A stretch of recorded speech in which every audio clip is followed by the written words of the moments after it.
Una buona giornata, ben trovati, eccoci in diretta in questo giovedì in cui naturalmente gli occhi sono puntati di tutto il mondo sul comignolo della Cappella Sistina per l'elezione del nuovo pontefice. Proprio pochi istanti fa la prima fumata di questa giornata. Chiederei cortesemente alla regia di mostrarci l'home page del Corriere della Sera che dà la fumata nera uscita dal comignolo. Secondo giorno di conclave, un'altra fumata nera alle 11:50.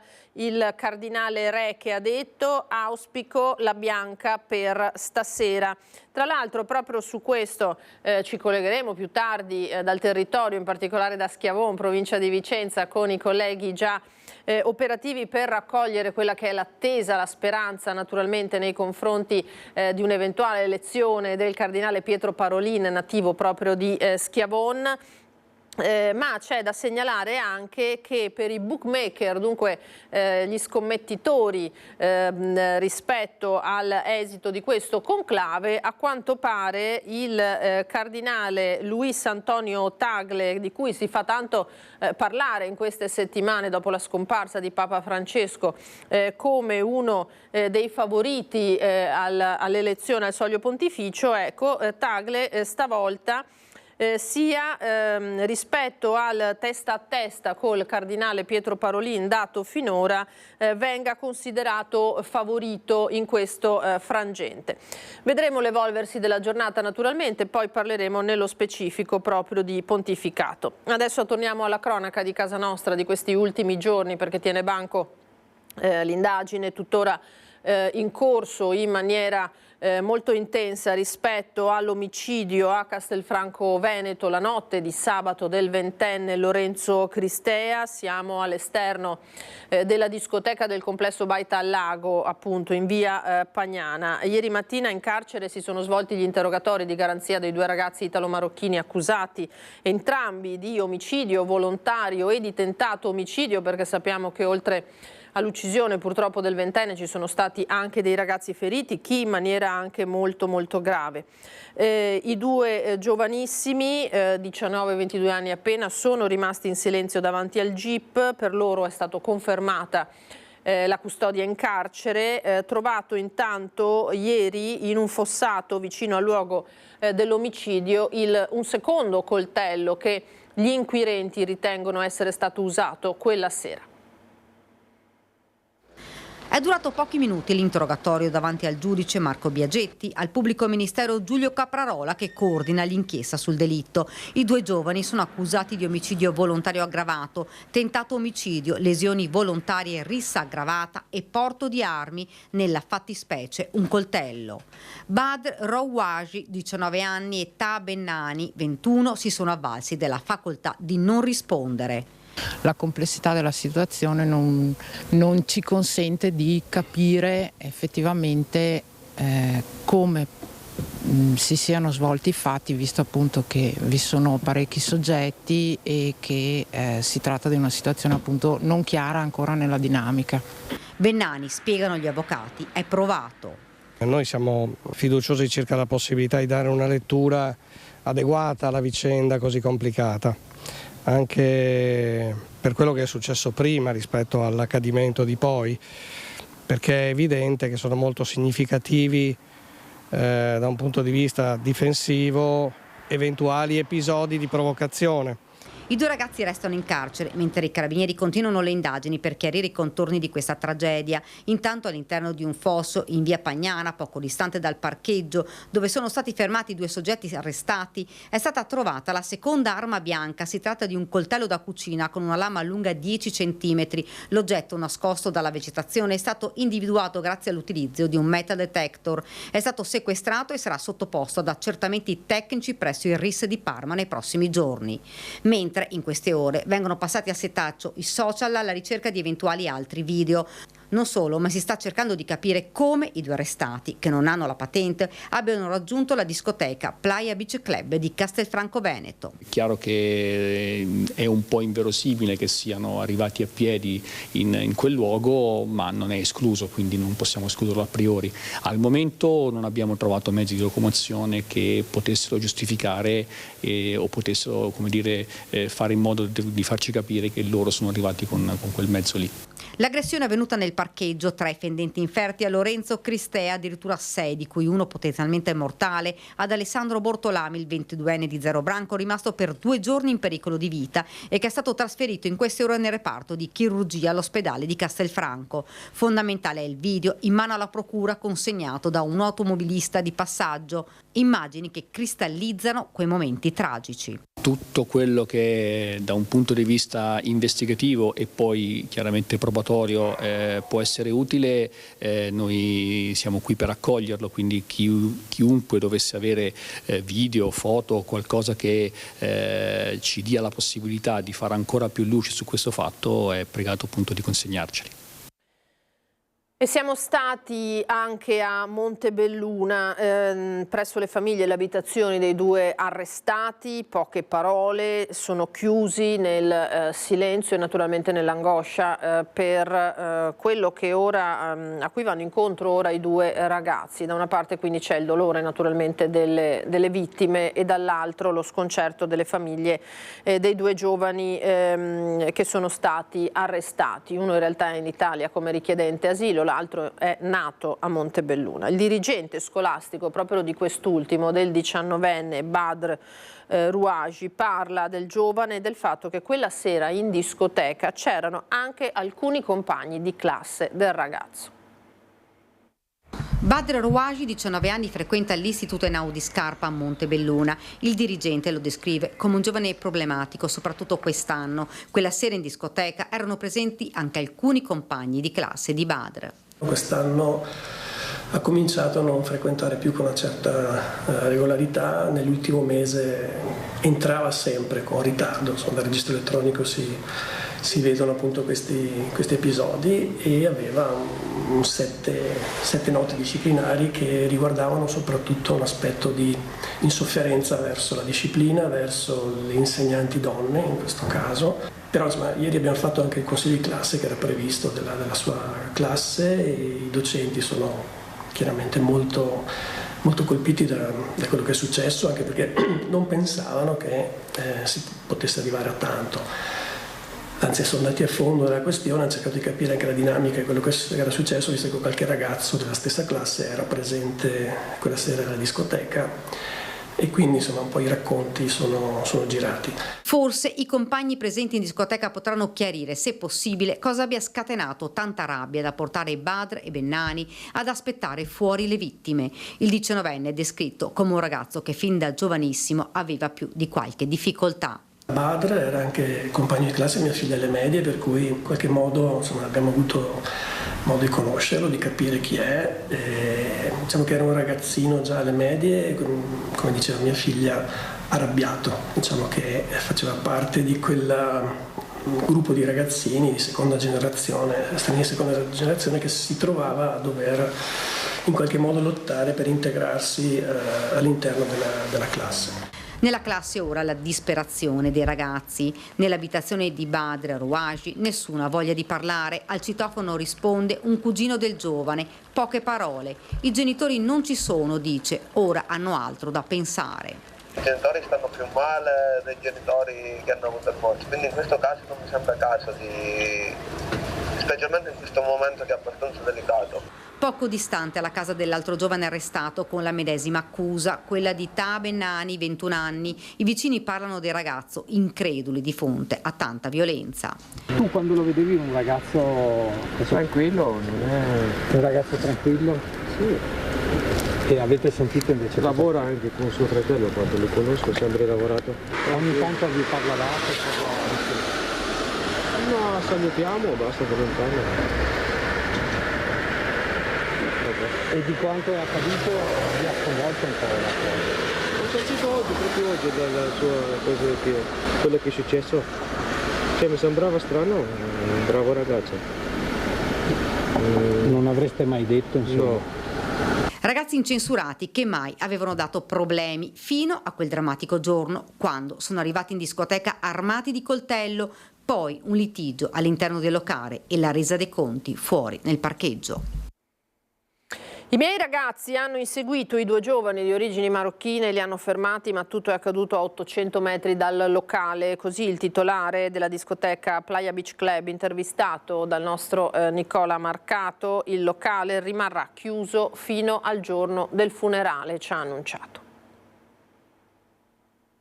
Per noi era impossibile proprio intervenire. Fortunatamente siamo stati avvisati da un passante, che è quello che ha dato anche i filmati ai carabinieri, che ci ha chiamato dicendoci si stanno azzuffando.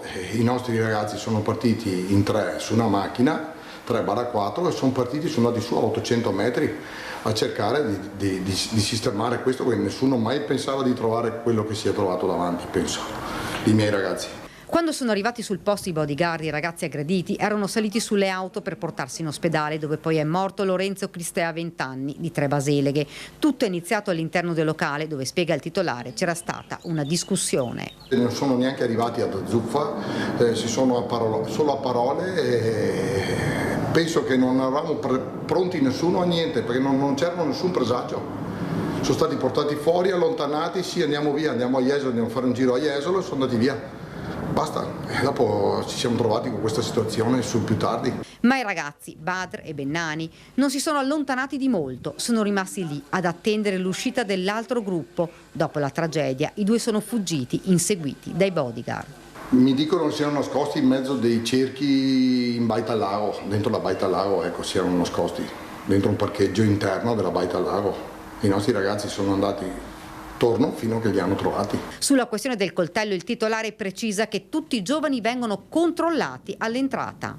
Usiamo un metal detector all'ingresso, facciamo spogliare tutti quanti, tirare fuori dalle tasche quello che hanno, partono dai piedi, vanno fino a sopra con il metal detector, e le ragazze facciamo aprire le borse e controllarle. Rimane da capire dove i due arrestati abbiano preso i coltelli o dove li avessero custoditi fino al momento della tragedia. Simeoni ha annunciato che sabato presso l'Arias, locale che si trova sempre a Castelfranco, organizzerà una serata evento dedicata proprio al tema della sicurezza. Fare una serata dalle 9:30 alla mezzanotte, una serata di sensibilizzazione contro la violenza di genere. Playa Loca rimarrà chiusa finché non è fatto il funerale, ecco, del ragazzo. Chiuso dunque il locale, lo avete sentito, fino al funerale. Oggi ci saranno certamente altri aggiornamenti che vi daremo nel corso dei nostri telegiornali di questa sera su questo delitto. Dovrebbe essere la giornata del conferimento dell'incarico per eseguire l'autopsia sul corpo del ragazzo, purtroppo, che non ce l'ha fatta, e di altri dettagli ancora su quel che è successo quella tragica notte. Intanto ci spostiamo a Verona, perché in queste ore sono state arrestate 6 persone dai carabinieri nell'ambito delle indagini su una maxi rissa di cui vi avevamo dato conto lo scorso 3 novembre a San Bonifacio, in seguito alla quale, dopo diversi giorni di agonia, era morto un 33enne di origini indiane. Gli indagati sono tutti connazionali della vittima. La rissa ha visto protagoniste 2 distinte fazioni di cittadini indiani per una resa dei conti nei pressi del parcheggio di un centro commerciale. Oltre 40 le persone che si erano scontrate, vedete, con diverse armi, pistole, coltelli, spade, katane, spranghe. Esplosi anche dei colpi d'arma da fuoco. Il 33enne era morto dopo 10 giorni dal ricovero per le lesioni riportate. Era stato investito da un'auto della banda rivale e poi colpito selvaggiamente alla testa con spranghe e bastoni. Gli arresti sono stati eseguiti tra le province di Vicenza, Brescia, Cremona, Parma, Lodi e Rimini. Gli indagati si stavano riorganizzando per una nuova rissa e una spedizione punitiva in danno dei loro antagonisti, per cui pensate cosa è stato stroncato con questa operazione da parte dei carabinieri. Alessandro Possati, notizia proprio di oggi che sta facendo il giro del web, 41 anni, imprenditore veneziano, ex proprietario dell'hotel Bauer, è stato arrestato lunedì con l'accusa di violenza sessuale di gruppo. Con lui in manette anche Antonio Cirla, medico radiologo di 71 anni. I due avrebbero tentato di adescare alcune donne con la promessa di lavorare per loro per realizzare un video per una clinica milanese. Alessandro Possati, l'imprenditore veneziano, ha fondato la casa di produzione cinematografica Illumina Film Production e ora è agli arresti domiciliari, così come Cirla, secondo quanto scoperto dal nucleo radiomobile di Milano. Il sistema messo in piedi da Possati e Cirla andava avanti da anni. Fingendo di offrire lavoro avrebbero adescato 135 donne. Offrivano compensi sotto i 500 euro per realizzare video promozionali per la clinica, ma una volta cadute nella trappola venivano costrette a spogliarsi in un falso studio ginecologico. Le visite, stando alle indagini, degeneravano in veri e propri abusi sessuali e poi il tutto veniva diffuso online.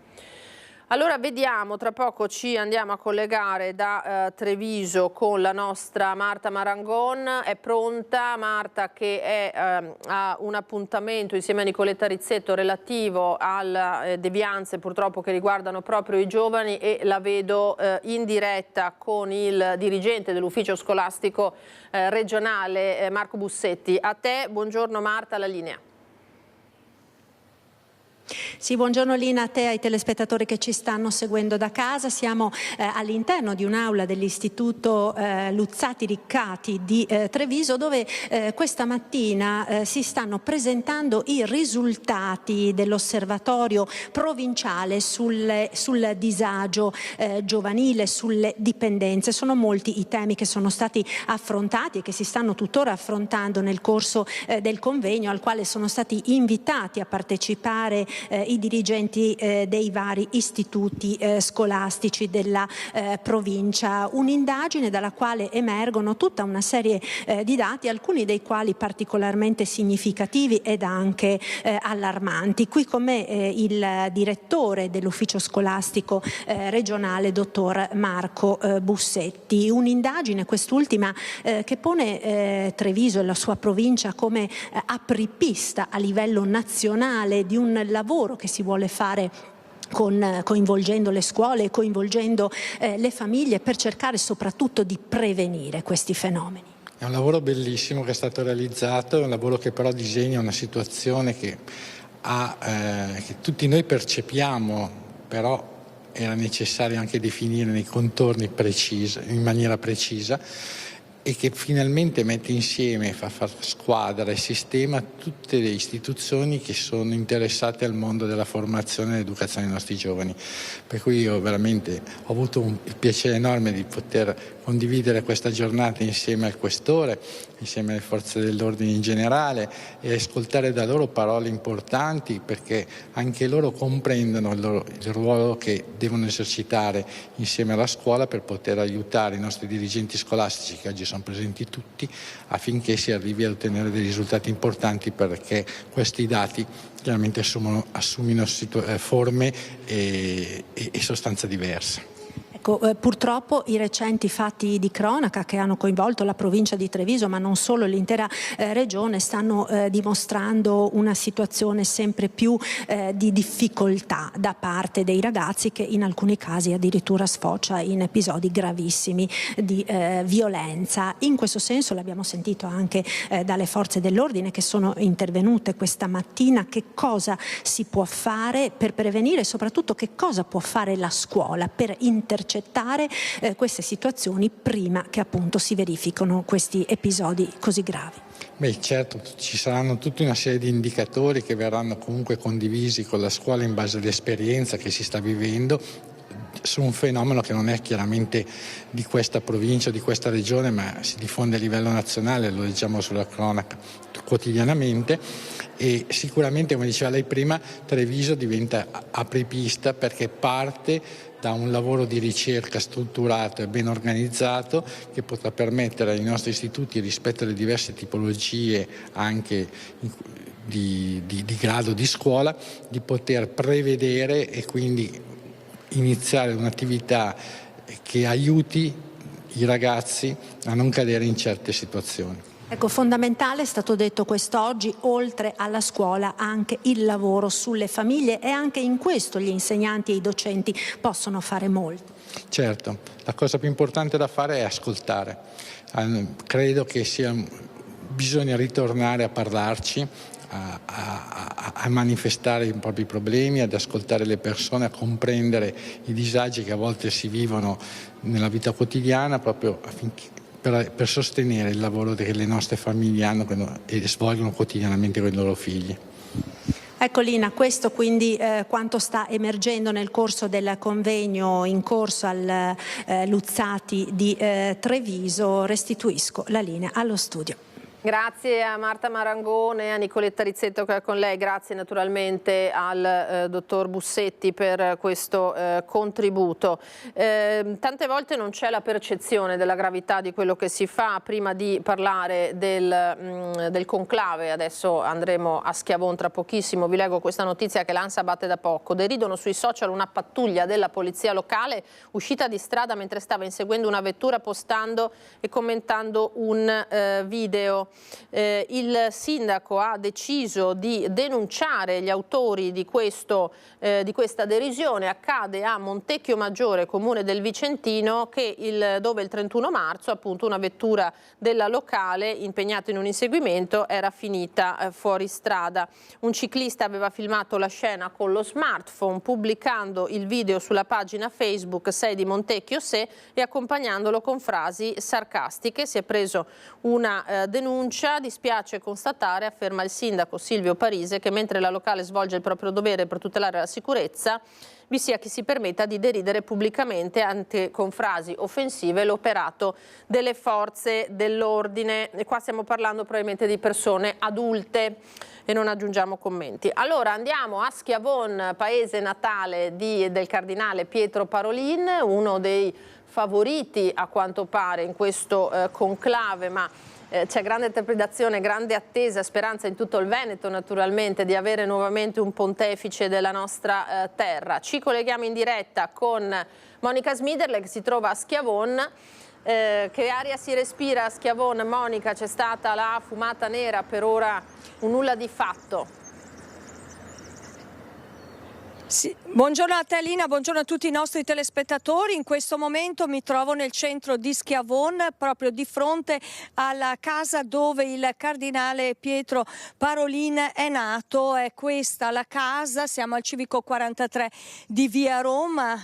Cardinale Parolin è nato qui il 17 gennaio del 1955. Ha vissuto in questa casa fino alla morte del papà, che aveva il negozio in questi locali, dove adesso invece c'è una parrucchiera. Allora c'è grande attesa naturalmente nel paese natale del cardinale Pietro Parolin. È un paese in sospensione da ieri sera, c'è un po' di delusione naturalmente per la seconda fumata nera di oggi. Tutti si attendevano una fumata bianca stamattina, ma insomma è arrivata questa fumata nera che in qualche modo metterebbe un po' a rischio, se vogliamo, l'elezione a Papa del cardinale Pietro Parolin. Oggi però è ancora il giorno dei favoriti, quindi fino a stasera tutti sperano di vedere il cardinale Pietro Parolin eletto Papa e affacciarsi naturalmente al balcone principale della Basilica di San Pietro.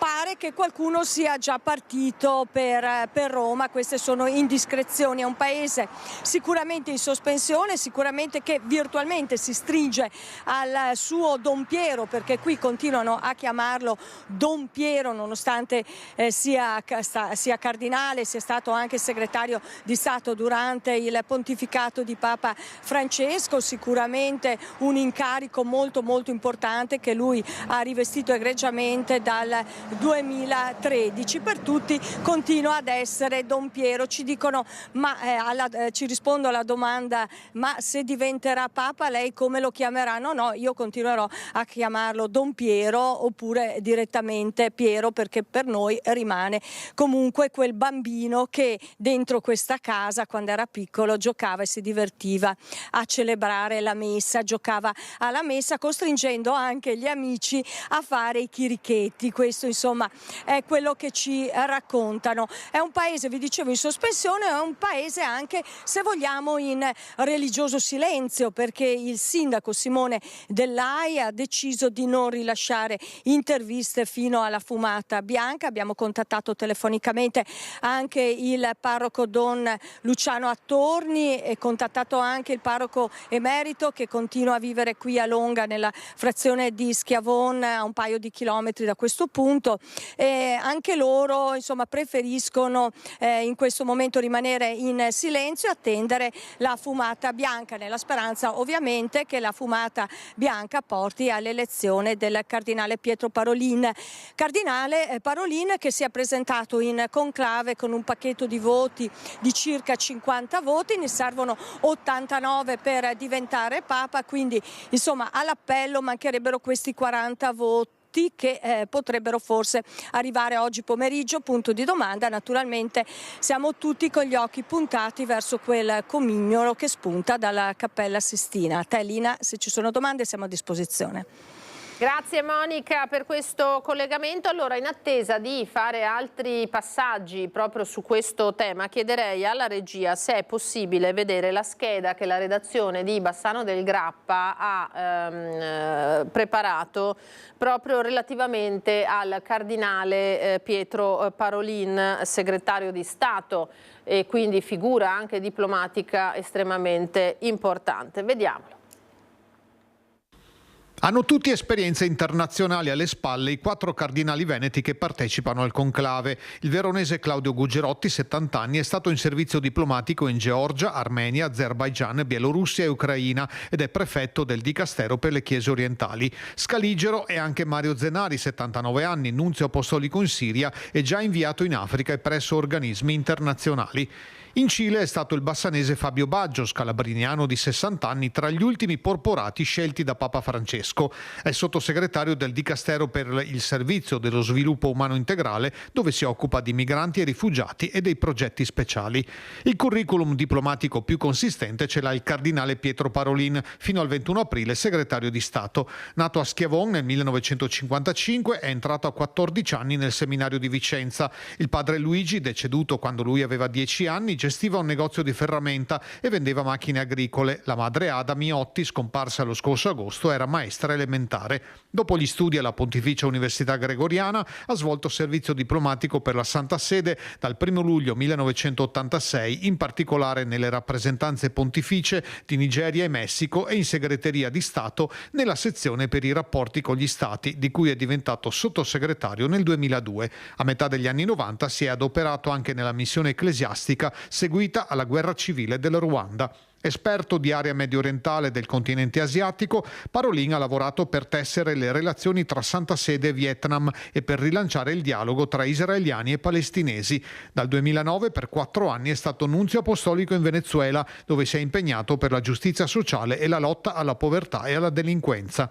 Il 31 agosto 2013 Papa Francesco lo ha nominato suo segretario di Stato, fissando l'inizio effettivo del suo servizio al successivo 15 ottobre. In quei giorni però Parolin era ricoverato a Padova per un intervento chirurgico. Ha preso servizio solo nel novembre successivo, diventando per tutto il pontificato di Francesco suo primo collaboratore. È responsabile delle relazioni con gli ambasciatori di tutto il mondo. È stato scelto per far parte del Consiglio dei Cardinali che in questi anni hanno coadiuvato il pontefice nel governo della Chiesa. E ora ci colleghiamo invece da un altro luogo simbolo della cristianità, il Santo di Padova, con la collega Chiara Gaiani che è sul posto, naturalmente un sito di grande devozione dove c'è attesa per l'elezione del pontefice. Chiara, com'è stata vissuta la fumata nera?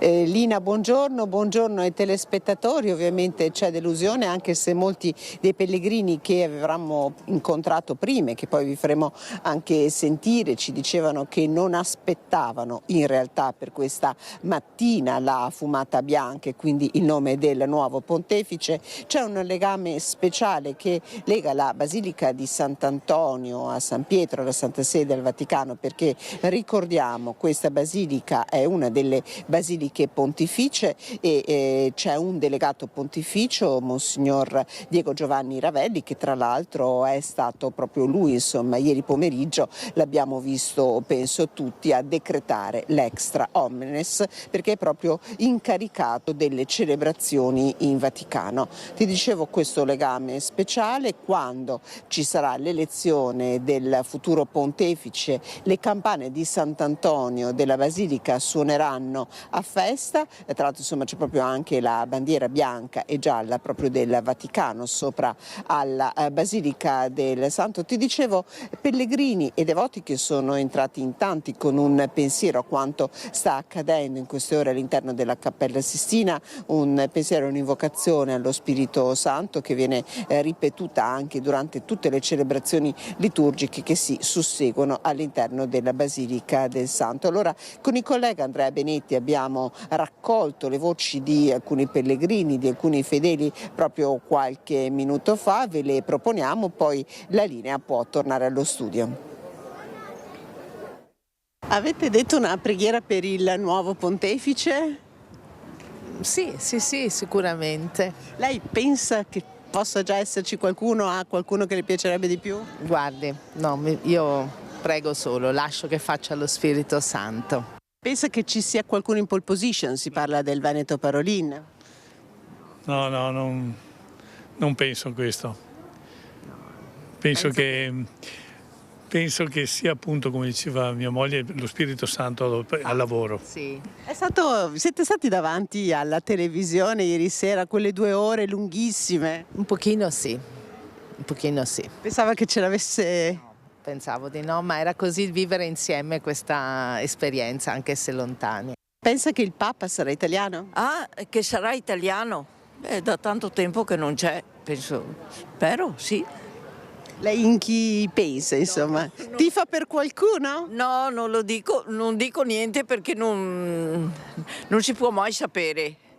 Ha detto una preghiera per il nuovo Papa, per i cardinali che lo stanno scegliendo? Ho partecipato alla messa ed era, come dire, faceva parte anche della liturgia della messa. Grazie. Sarà un Papa e avrà tutto il mio rispetto e l'amore per ogni Papa. Sì, l'abbiamo passato anche stamattina. Una bella preghiera. Sì. Serve proprio che lo Spirito Santo sia forte. Speriamo. Ce lo auguriamo. Ha qualche preferenza? C'è qualcuno che le piace di più? Ma secondo me il Papa sarà un Papa sicuramente non italiano. Penso che sia o dell'Est, che è probabile, però non italiano. Le piace il Cardinale Parolin? Io non è che ho visto molto, perciò non è che... Sì, anche c'è un altro, però non mi ricordo come si chiama. Il filippino, Tagle? Il filippino. Mi piace come volto? Come volto, come sì. Lui e poi non lo so, però dicono tutti, molti si riferiscono più a Parolini o a Pizzaballa, ma più Parolini che Pizzaballa come italiano, però il filippino mi piace, ha un viso simpatico, ha un viso, però vabbè, aspettiamo. E dunque non si è raggiunto il quorum, grazie a Chiara Gaiani per questo collegamento. Non si è raggiunto il quorum, ricordiamo 89 voti sui 133 cardinali presenti nella Cappella Sistina. Noi ci fermiamo adesso per qualche minuto di pubblicità, poi torniamo per raccontarvi relativamente al conclave anche una curiosità storica molto interessante che ci porterà a Venezia.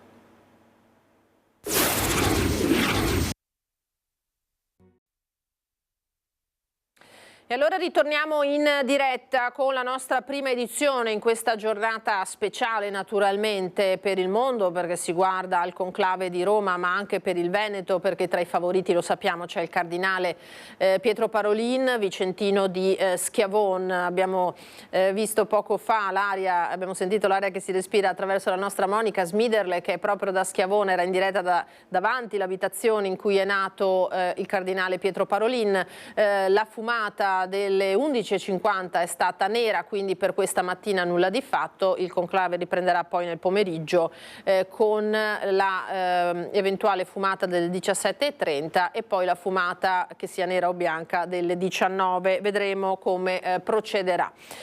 Intanto c'è un documento molto importante che vi vogliamo mostrare, perché è stata diffusa dagli inquirenti, sono state diffuse alcune immagini del video della sera dell'omicidio, della notte dell'omicidio di Lorenzo Cristea a Castelfranco Veneto. Siamo a poche centinaia di metri dalla baita al lago, fuori dalla discoteca in cui i ragazzi avevano partecipato a questa serata.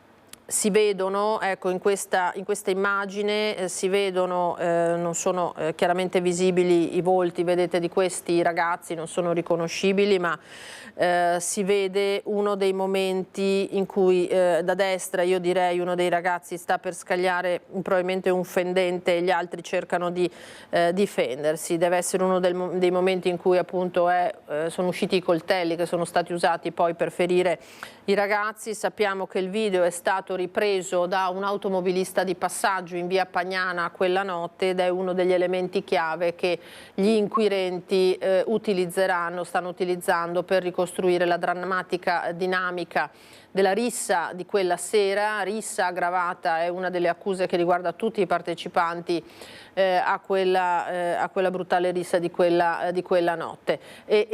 Naturalmente attorno a questo, grazie anche alle testimonianze, si sta cercando di ricostruire l'esatta dinamica e le precise responsabilità di ciascuno. Sappiamo che ci sono due giovanissimi di 19 e 22 anni arrestati e tuttora in carcere per la morte di Lorenzo Cristea e per il ferimento anche grave di altri 3 ragazzi. Adesso andiamo alle immagini del maltempo che ha colpito la zona di Cavarzere. Siamo nella bassa veneziana ieri pomeriggio, perché c'è stata una nuova ondata di maltempo che ha riguardato un po' tutte le province venete nella serata di ieri e a Cavarzere in particolare.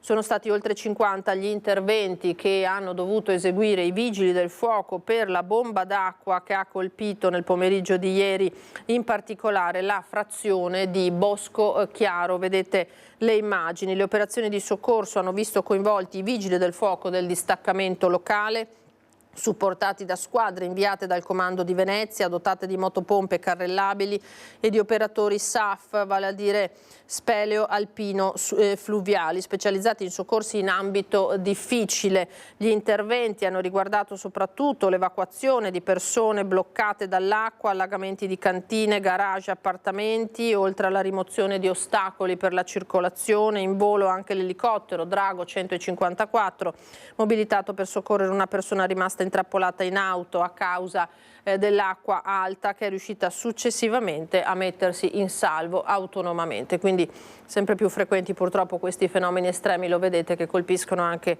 il nostro territorio.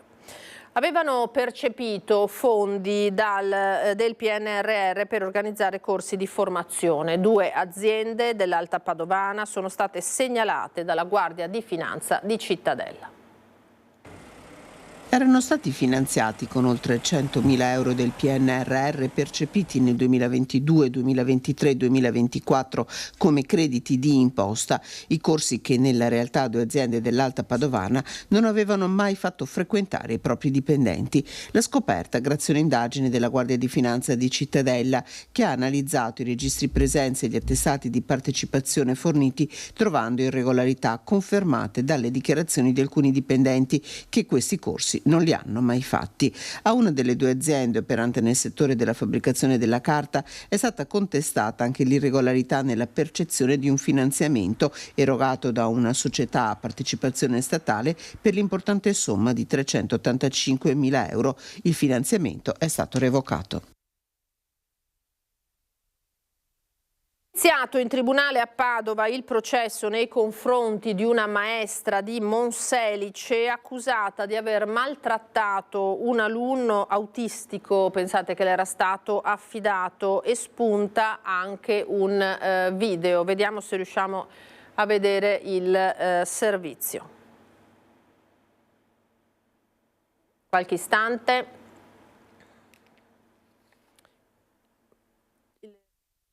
La prova chiave dell'accusa sarebbe un video che la riprende mentre trascura l'alunno per stare al telefono o lo sgrida con toni bruschi, arrivando ad umiliarlo. È iniziato in tribunale a Padova il processo nei confronti di un'insegnante di 45 anni accusata di aver maltrattato un alunno di 9 anni autistico che doveva seguire come docente di sostegno. I fatti si sarebbero svolti in una scuola primaria della Bassa Padovana e sarebbero durati circa 4 mesi. Il PM nel fascicolo aperto contro la 45enne di Monselice parla di violenza fisica e morale. L'insegnante infatti avrebbe spintonato l'alunno per costringerlo a stare seduto e avrebbe fatto dispetti al bambino in più occasioni. Alcuni di questi episodi sono stati ripresi dalle telecamere dei carabinieri che avevano installato nella scuola dopo che il caso era stato segnalato dalla direzione dell'istituto scolastico. La prossima udienza si svolgerà l'11 giugno. Vendeva alcolici ad adolescenti e ai poliziotti ha detto che serviva per aumentare i suoi incassi. Dopo il primo provvedimento del 26 di aprile la polizia ha sospeso un altro bar a San Giorgio delle Pertiche. Vendeva alcolici senza chiedere nessun documento di identità a giovanissimi di età compresa tra i 14 e i 17 anni. Il bar controllato nei giorni della Perishow in via Roma a San Giorgio delle Pertiche dagli agenti della divisione amministrativa della questura di Padova. Il gestore ha tentato di difendersi con i poliziotti spiegando che per lui era un'occasione per aumentare gli incassi e non è stato facile allontanare i clienti presenti per mettere in atto il provvedimento firmato dal questore Marco Dorisio. Nonostante le difficoltà, per il locale è scattata una sospensione della licenza per 45 giorni, così come era accaduto la settimana precedente a una trattoria di Arsego. Controlli sono stati compiuti anche a Cadoneghe, dove è stata sospesa un'attività di giochi e scommesse in via Fiorita, dove con un POS i giocatori potevano continuamente rifornirsi di denaro. Stessa sorte per una sala slot a Padova, dove all'interno è stato anche arrestato un nigeriano sorpreso a spacciare stupefacenti. E allora, come vi avevo annunciato poco fa, andiamo in diretta dalla splendida Venezia, isola di San Giorgio, perché c'è una curiosità che riguarda proprio il conclave. Ce la spiega, ce la racconta il nostro Lorenzo Maier. Buongiorno Lorenzo. Buongiorno Lina, a te e ai nostri telespettatori, buongiorno da Venezia, da questa splendida località, l'isola di San Giorgio Maggiore, per ripercorrere e rivivere insieme una pagina di storia di Venezia, ma soprattutto una pagina di storia della Chiesa mondiale. Siamo in compagnia di, e li ringraziamo moltissimo, di Don Norberto, che è l'abate emerito di questa comunità monastica che ha base a Praglia, altro territorio che conosciamo molto bene, e con Don Paolo. Allora, abate, una presenza, la vostra, qui davvero millenaria e importante. Sì, documentata appunto dall'atto di fondazione del 982 che appunto attraverso dove si stabiliva il rapporto tra Venezia e la comunità benedettina, tra il doge che donava l'isola di San Giorgio alla comunità benedettina per edificare un monastero, ecco. E quindi per garantire una presenza continua, ecco, di preghiera, di fede, ecco, e di animazione ecclesiale in funzione di Venezia. 1 dicembre 1799 ci fu un conclave lungo, 3 mesi e mezzo, e quindi anche un insegnamento per noi oggi. Non disperiamo se dopo neanche 24 ore c'è stata un'altra fumata bianca, perché allora lo spirito e la Chiesa seppe attendere. Allora, Don Paolo, cosa successe nel 1799 e perché?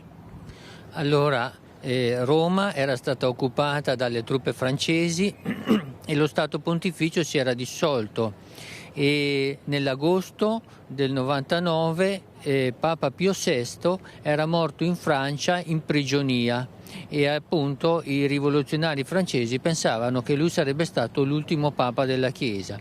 Invece i cardinali a Roma decisero di tenere il conclave ma a Venezia sotto la protezione dell'impero austriaco e proprio sull'isola di San Giorgio, perché il monastero poteva garantire sia l'ospitalità per i cardinali e sia la dovuta protezione dal mondo esterno.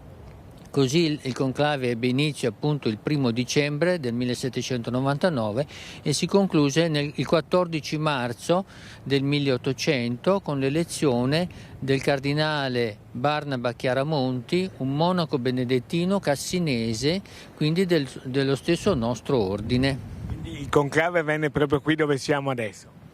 Sì, al primo piano del monastero c'è la cosiddetta sala del conclave, dove c'è un coro ligneo del 1400 con ancora indicati tutti i nomi dei cardinali nei posti che avevano occupato. I cardinali erano esattamente 34 e appunto svolsero tutti i loro incontri in quella sala.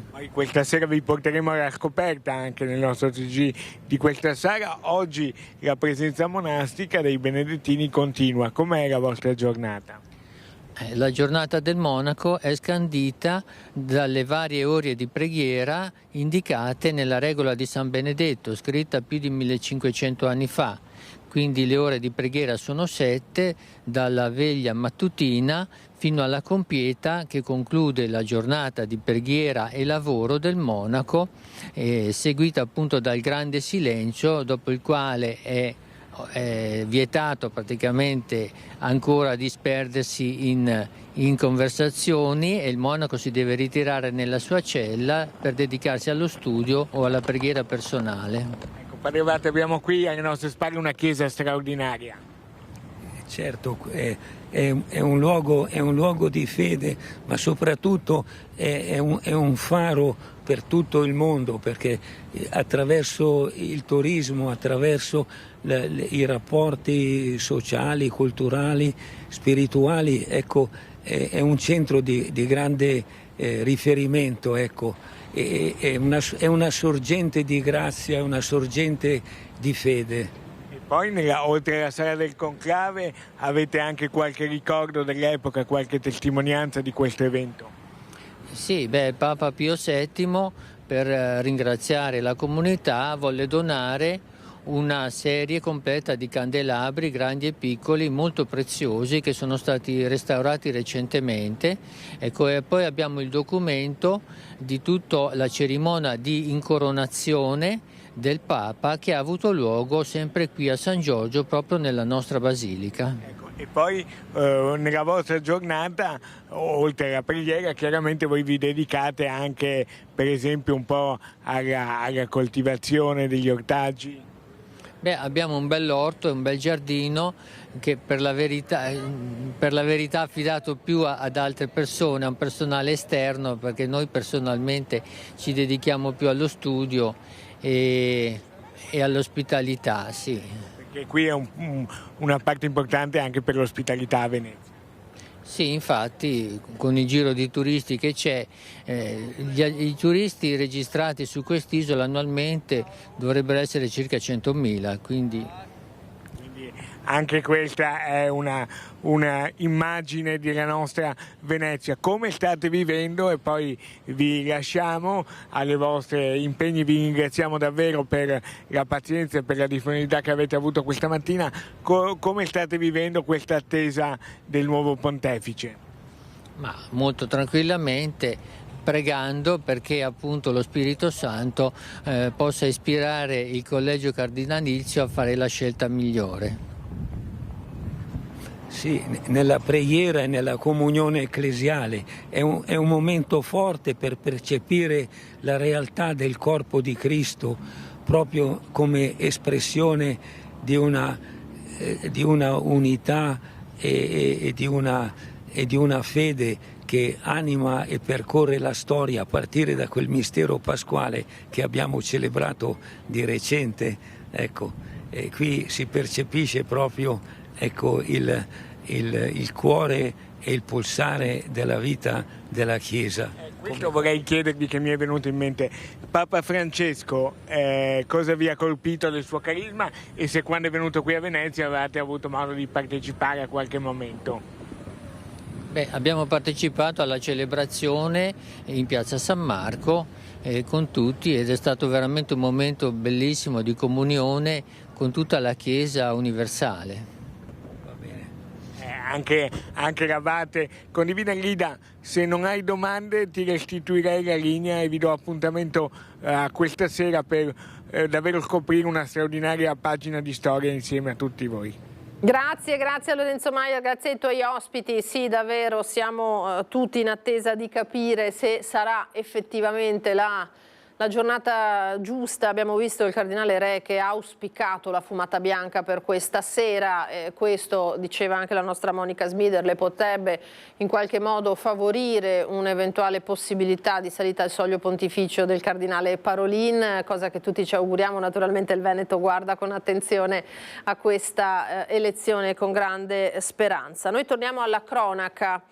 E torniamo alla vicenda, la ricorderete bene, di Alex Marangon, il giovane di Marcon, morto lo scorso giugno all'abbazia di Vidor. Finalmente sono arrivati i reagenti chimici che permetteranno di completare gli esami tossicologici sul ragazzo, perché sono diversi gli interrogativi che ancora necessitano di una risposta. Sono finalmente disponibili i reagenti chimici che serviranno per completare i test tossicologici sui campioni prelevati in sede di autopsia dal corpo di Alex Marangon, il 25enne di Marcon, scomparso la notte tra il 29 e il 30 giugno dell'anno scorso all'abbazia di Vidor durante un rito sciamanico e ritrovato poi morto nel greto del Piave. Gli esiti tra un paio di settimane. La procura di Treviso potrà così chiarire alcuni aspetti ancora dubbi: se il ragazzo abbia veramente bevuto l'ayahuasca, il decotto di erbe con potenziali effetti allucinogeni, e se questo possa aver interagito con altri stupefacenti assunti in precedenza, tra cui, rilevati con certezza, MDMA e cocaina. I 20 partecipanti al rituale hanno confermato di averlo assunto l'ayahuasca, ma su 19 di loro ha avuto solo effetti lassativi. Soltanto uno ha raccontato di allucinazioni. Se l'effetto su Marangon fosse stato il medesimo, se il 25enne fosse piombato in stato confusionale, troverebbe una spiegazione la caduta dal dirupo da cui si presume sia precipitato nel fiume, anche perché l'esame del telefono e dei diari del ragazzo non ha fatto emergere nessuna volontà suicida. Vorrei parlare al ragazzo, al 19enne che ha definito Filippo Turetta un modello. Lo ha detto Gino Cecchettin davanti agli studenti che stava incontrando, riferendosi a un giovane che ha minacciato una 18enne padovana. Vorrei far provare a quel ragazzo una settimana della vita di Turetta oggi, una settimana della frustrazione che Filippo probabilmente ha vissuto quando non è riuscito a gestire quell'emozione. Forse dopo cambierebbe idea. Gino Cecchettin, parlando a una platea di studenti, si riferisce al 19enne che lunedì scorso ha fatto passare una giornata da incubo a una 18enne padovana e alla sua famiglia, minacciandola con forbici dopo averla trascinata in un luogo appartato nella zona di Mirano. 19enne che in un post sui social aveva definito Turetta un modello. Anche da un punto di vista razionale, ha continuato Cecchettin, non c'è niente da imitare. Io, se fossi un giovane di adesso, non vorrei minimamente essere paragonato al Turetta che ha fatto quelle azioni come mito o esempio. Veramente c'è tanto da fare se arriviamo a questo. Intanto il 19enne, che era stato intercettato dai carabinieri in provincia di Vicenza e portato in caserma, è stato rilasciato dopo 14 ore con obbligo di firma 4 volte la settimana. E ora la famiglia della ragazza è terrorizzata che torni e faccia del male a lei o qualcuno di loro. Ha spedito addirittura dei video girati nel giardino di casa della ragazza in cui minaccia di uccidere i suoi animali domestici. I carabinieri, avrebbe raccontato la zia della giovane, ci hanno solo detto di proteggerla. Ma cosa dobbiamo fare? Chiuderla in casa? Temiamo per la nostra vita. Sul caso è intervenuta anche l'onorevole Semenzato. Come ho più volte dichiarato, non deve mai essere sottovalutato il racconto delle vittime dei reati di violenza di genere e domestica. Il legislatore, anche di recente, con la legge 168 del 2023, ha messo a disposizione della magistratura e delle forze dell'ordine una pluralità di misure cautelari e di prevenzione anche con riguardo ai cosiddetti reati spia, legittimato peraltro l'arresto in flagranza differita. Mi auguro che chi si sta occupando del caso stia valutando con la dovuta ponderatezza e soprattutto responsabilità il rischio che questa ragazza corre e a cui è esposta, perché la prevenzione è l'unica vera arma che noi abbiamo a disposizione contro la violenza di genere. Ora parliamo di vandalismi, perché il nostro Lucio Zanato è stato a Caerano San Marco, dove c'è stato davvero una devastazione prodotta da ignoti nell'ex fabbrica che si trova alle porte del paese. Sentiamolo.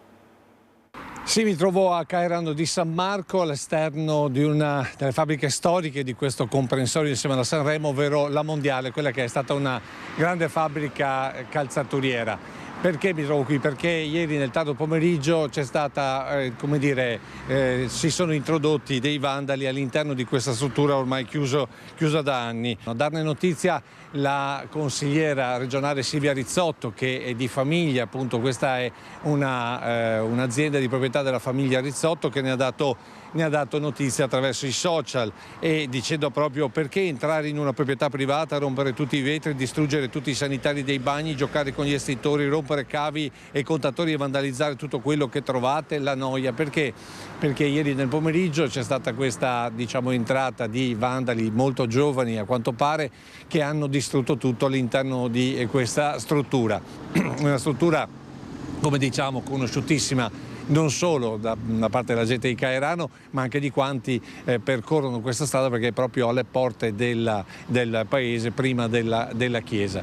Una distruzione fine a se stessa, come appunto ha segnalato la consigliera Silvia Rizzotto, una distruzione che adesso ovviamente è diventata una denuncia presso i carabinieri, che provvederanno per individuare i responsabili di questi atti vandalici che appunto fanno pensare. Perché sono determinati probabilmente dalla noia, ma anche da problemi, diciamo così, di natura sociale. E proprio per questo allora sentiamo cosa ci ha mandato la consigliera Silvia Rizzotto da Venezia proprio qualche istante fa, e poi linea allo studio. Ennesimo episodio di vandalismo al quale siamo quasi portati a non farci più caso da quanti ne sentiamo.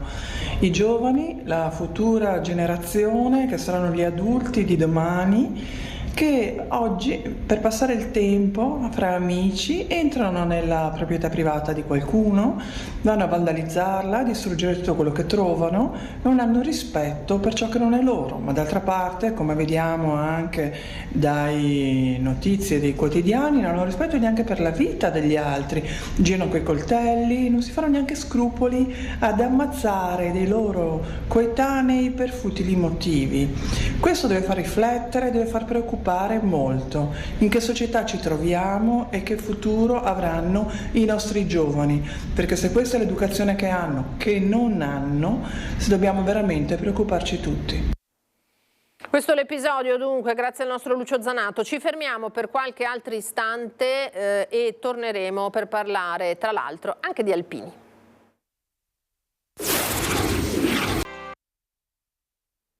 Ritorniamo in diretta da studio e allora, come promesso, parliamo di alpini, perché si avvicina la grande adunata nazionale di Biella. Saluto e ringrazio i due ospiti che mi hanno raggiunto in studio. Alla mia destra Claudio Botteon, vicepresidente della sezione degli alpini di Conegliano. Buongiorno e ben trovato. Buongiorno. Alla mia sinistra invece Alessandro Cenedese, che è consigliere della medesima sezione e anche responsabile della logistica. Buongiorno e benvenuto. Buongiorno. Allora, c'è Biella, naturalmente in questo fine settimana, come sempre le nostre reti seguiranno dall'inizio alla fine la grande adunata nazionale degli alpini, ma c'è anche Conegliano, perché noi ci prepariamo a un altro importante evento nella Marca Trevigiana e non solo, in tutto il Triveneto, perché c'è la Triveneta e quindi un 1-2 Botteon davvero impegnativo, no? La vedo con la faccia anche un po' preoccupata, perché qua davanti noi abbiamo, poi ce li mostrerà il vicepresidente, forse li vedete inquadrati nella inquadratura generale, vediamo tutti i manifesti delle tante iniziative collaterali che poi ci spiegherà. Insomma, avete un bel da fare. Si va però anche a Biella. Si va anche a Biella, infatti tanti gruppi sono già partiti, alcuni partono domani, altri tra venerdì e sabato avremo il clou quindi sono tutti pronti. In quanti siete? Motivati. In quanti partite da Conegliano? La Conegliano ha 5.000 soci, 4.000 sicuramente partiranno. Una città alpina. Una città alpina per eccellenza, anche perché poi avremo anche, come avremo modo di spiegare, tutto il centenario raduno Triveneto tra maggio e giugno, e quindi siamo motivati e pronti. In buona sostanza voi finite Biella e poi partite subito, perché cos'è il 17 di maggio? Esatto, cominciamo il 17 maggio con la prima... Mostriamola. Eccola qua. Con il primo evento, che è in pratica l'inaugurazione della mostra a Palazzo Sarcinelli sulle opere alpine, sulle opere che gli alpini hanno fatto in 100 anni di storia. È un settore dell'ANA, perché l'ANA, come sapete, ha tanti settori, dalle donazioni e solidarietà, eccetera. Questo è il settore delle opere, che di solito passa sempre inosservato. Gli alpini lavorano in silenzio e non fanno mai pubblicità. Guardi, allora, riusciamo a inquadrarli così lei ce li spiega. Perfetto. Una volta ogni 100 anni abbiamo pensato di mettere in essere questa mostra fotografica con tutte le opere. Abbiamo più di 400 foto, abbiamo le opere fatte a livello di sezione, quindi come sezione si intende un insieme di alpini provenienti da diversi gruppi, dei 30 gruppi che fanno capo alla sezione, e poi abbiamo tutte le opere dei singoli 30 gruppi. È venuta fuori veramente una bella mostra, la stiamo allestendo in questi giorni, anche perché sabato prossimo cominciamo l'inaugurazione. Poi avremo gli altri eventi che seguono, perché la settimana dopo avremo l'inaugurazione della gradinata degli alpini, questo è il relativo manifesto, la gradinata degli alpini in centro Conegliano, su una veste nuova, bellissima, comunque avrete modo di gustarla a pieno. Seguirà poi il 7 giugno il concerto all'alba, il manifesto relativo è questo, concerto all'alba con il coro Code di Bosco. Qua abbiamo voluto valorizzare una parte importante del territorio della sezione di Conegliano che ricade nelle colline UNESCO. E quindi lo facciamo diciamo in fianco sul parco della Pieve di San Pietro di Feletto, dove ci sarà il coro che si esibisce, e alla fine del concerto, quindi stiamo parlando del sabato 7 giugno alle 6 di mattina, perché all'alba a giugno l'alba comincia presto. E poi in uno scenario magnifico, la Pieve di San Pietro di Feletto. Lo scenario è fantastico, abbiamo tutto il panorama delle colline UNESCO, e in più abbiamo l'associazione, diciamo, storica del posto, che ha messo a disposizione 2 guide per fare la visita guidata alla Pieve millenaria, che è la Pieve più antica della nostra zona, e quindi la visita guidata è gratuita. Poi abbiamo la 3 giorni cosiddetta, il clou del centenario e del raduno Triveneto. Cominceremo il venerdì 13 giugno con il concerto in Duomo, in diretta, televisiva, su Antena 3, esatto. Avremo 2 cori, il coro Ana Bedeschi della sezione di Conegliano e il coro I Congedati della Tridentina. In Piazza Calvi ci sarà anche un gruppo diciamo sul settore giovanile, quindi goliardica. Passeremo il giorno dopo il sabato sarà più che pieno. Cominceremo con l'alzabandiera alle 10 di mattina, seguono vari eventi durante la giornata. Al pomeriggio ci sarà anche un carosello dei congedati della Brigata Cadore, la messa in Duomo importante alle 6:30, accompagnata dal coro Ana Bedeschi. Il Teatro Accademia alle 20:30 ospiterà il concerto della Brigata Cadore, i congedati della Brigata Cadore, e la cui apertura sarà fatta dalla Fanfara Alpina di Conegliano. Nel contempo, in 6 siti diversi del centro di Conegliano si esibiranno la bellezza di 15 cori. Non sono pochi, sono 15 cori in 6 siti diversi, e quindi sono tutti in centro, anche perché abbiamo pensato che alle 11:30 si ritroveranno tutti, le 2 fanfare e i 15 cori, sulla scalinata, sulla gradinata, anzi come viene definita, degli alpini, a fare la conclusione della serata con l'inno nazionale. Questo è quanto. E poi il giorno dopo? E poi il giorno dopo abbiamo la parte ufficiale cosiddetta, e quindi abbiamo il raduno Triveneto, bellissimo, importantissimo, e quindi la sfilata là si chiude in bellezza. Senta, quanta gente prevedete? Si prevedono tante, si parlava penso più di 20.000 circa. E sfilata in una città come Conegliano. Dopo abbiamo tutti gli spettatori. Tutti gli spettatori. Sfilata 20.000 perché si calcola che arrivino un 180-200 pullman solo la domenica mattina. Perché abbiamo... di arrivo. Senta Cenedese, ma che emozione è avere la Triveneta a Conegliano? Io personalmente è la seconda perché ero anche nel 2015 che l'abbiamo fatta e è un'emozione forte al di là dell'impegno perché per quanto mi riguarda è un mese e mezzo tutte le mattine alle 8 puntuali perché tra imbandieramento e tutto quello che ne concerne, insomma siamo... non parlo per Claudio perché lui non si alza la mattina, ma lavoro a casa per sistemare questa mostra è un lavoro, ne parlavamo in macchina. Impegnativo, sono 3 mesi molto impegnativo. Vi vedo in effetti un po' provati, ma dai, stiamo arrivando alla meta. Allora, siamo alla meta. Intanto torniamo a Biella perché abbiamo un servizio dei nostri colleghi di Vicenza con gli alpini vicentini che stanno partendo, ma in questi giorni ne stiamo facendo tanti di servizi perché ormai ci siamo. Domani c'è il primo evento, domani alle 17 a Biella, siamo in una provincia dell'Alto Piemonte, lo ricordiamo, quindi c'è anche un viaggio un po' impegnativo da compiere, una presentazione di un volume, poi da venerdì alle 9 l'alzabandiera e si parte con questa 3 giorni. Sentiamo la nostra Luisa Bertini in compagnia degli alpini di Vicenza.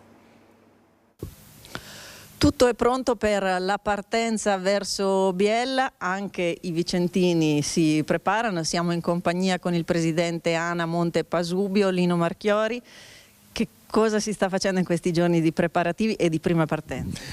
I gruppi sono, diciamo, gli avamposti dei gruppi alpini stanno già caricando mezzi e caricando materiali per dare così, come dire, la massima ricettività ai loro gruppi che partiranno nel grosso verso gli ultimi giorni della dunata e quindi si stanno già preparando in maniera abbastanza importante, ecco, e sono molto contenti di questo. È una settimana che tutti gli alpini attendono di anno in anno, quindi c'è carica da questo punto di vista. Ecco, quanti saranno i vicentini a partire, grosso modo? Allora, come sezione di Vicenza noi abbiamo stimato circa un 5.000 persone che partiranno tra alpini, aggregati, amici e quant'altro, quindi come sezione di Vicenza. Però voi sapete che la provincia di Vicenza è la provincia più alpina d'Italia e quindi assieme alle altre sezioni tra Asiago, Bassano, Marostica e Valdagno abbiamo stimato circa un 12.000 persone che partiranno per Biella.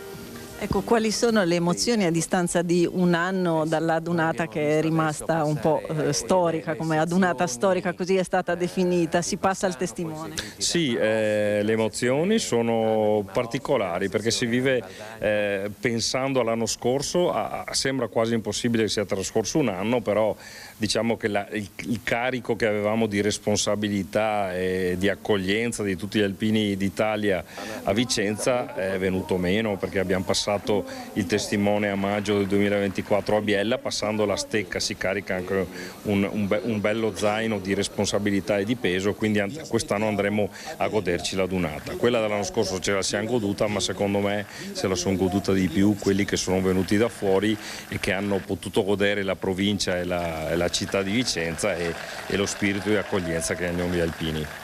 Ecco, io ringrazio Lino Marchiori per essere stato con noi e buona dunata. Grazie a tutti. Buona dunata.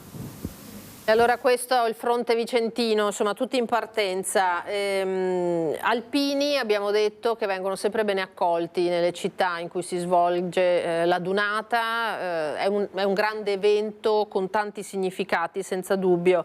Ne parlavamo in questo stacco di servizio, signor Cenedese, mi stava raccontando un aneddoto perché voi siete ben visti e ben accolti, perché di fatto avete naturalmente intrapreso da tanti anni questa strada della protezione civile, del soccorso, dell'aiuto a chi ha bisogno e quindi siete considerati davvero dei portatori di bene nei territori. E stavo appunto raccontando un aneddoto di martedì ero a Gemona, l'anniversario di 49esimo anno del terremoto e il sindaco appunto ha e lui è giovane tra l'altro, parlava proprio di Zamberletti, che sulla ricostruzione, che ha avuto le donazioni da parte dell'America di tanti soldini, e quando andava a parlare con i cittadini, che diceva: ma chi sono io, chi mi ascolta? E si portava dietro il generale comandante di brigata, perché Cappello del Pino gli aprivano le porte, li ascoltavano.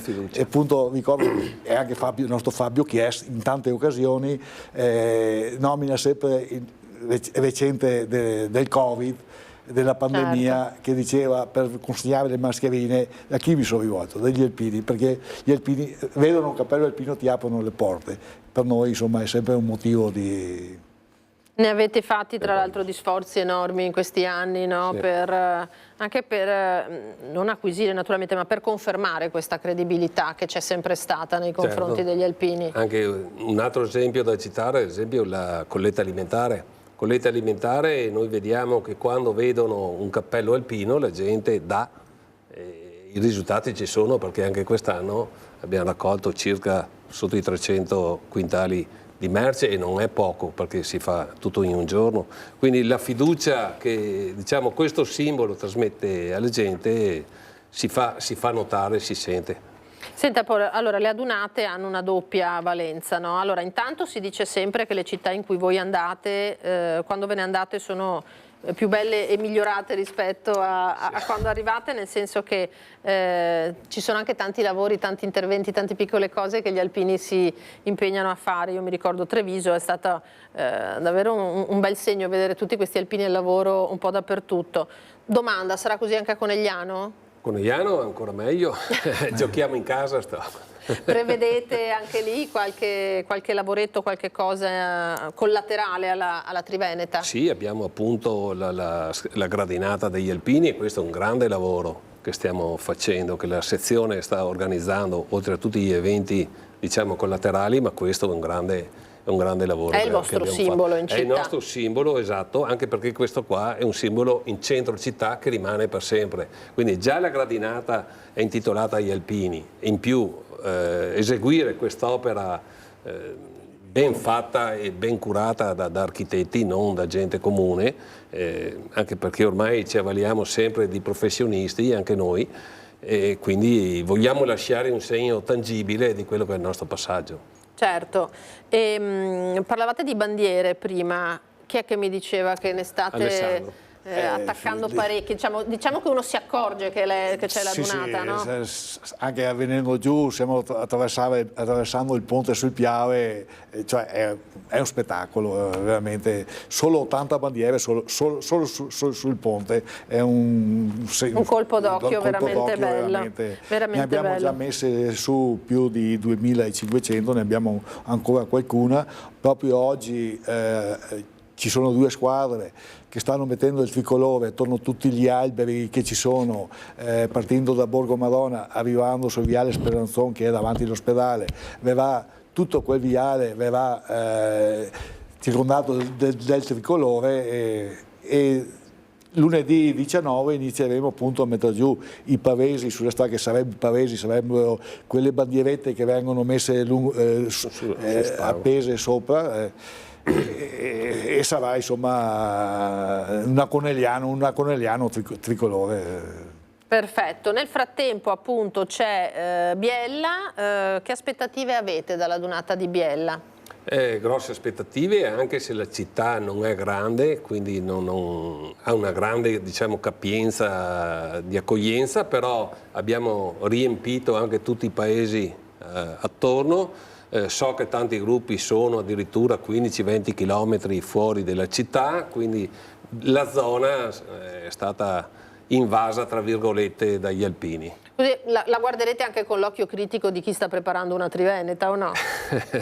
Noi stiamo preparando la Triveneta con grande impegno e grande disponibilità, soprattutto di tempo e di mezzi. L'occhio critico no, sicuramente, perché sono fratelli alpini.